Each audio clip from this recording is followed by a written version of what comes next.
করছি দোয়া খায়ের করছি দোয়া পড়ছি। আমি তো একজন হাজি মানুষ। আপনি হাজি মানুষ? জি, আমি 2বার হজ করছি।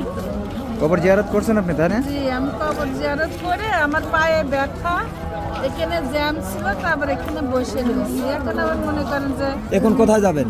এখন আমার আত্মা আছে ইয়েতে ওই, ইব্রাহিমপুর, ওইখানে যাব। তা আপনার বাসা কুষ্টি, আপনি কি লালন শাহীর ভক্ত নাকি? আমি লালনের ভক্ত না, এই ভক্ত অবশ্য, কিন্তু আমি গরিব নওয়াজের নামে আছি, সিস্তিয়াতে আছি। ও মানে সিস্তিয়া। যে আমার গুরুজি সুফি সদরুদ্দিন আহমেদ সিস্তিয়া। ঠিক আছে। তা এটা কোন জায়গায় ওই জন্য আপনার?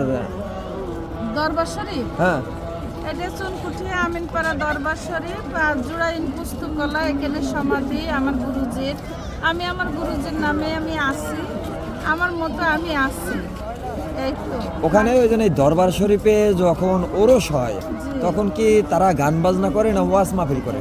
না, ওখানে প্রথমে ওয়াজ মাহফিল হয়, পরবর্তীতে জিকির আজগার হয়, তারপরে মনে করেন একটা সিস্টেম আছে, এটা ওই উর্দু কাওয়ালি হয়। মানে মানে উদ্রুতে কাওয়ালি গাওয়া হয়। জি, এটা উর্দু কাওয়ালি হয়। এইভাবে মনে করেন যে সিস্টা এই অনুষ্ঠানটা শেষ হয়। আচ্ছা আচ্ছা। ঠিক আছে, ভালো থাকবেন। হ্যাঁ, দোয়া করি সুস্থ হয়ে যাবেন এখন তাড়াতাড়ি। এই যে আপনি যে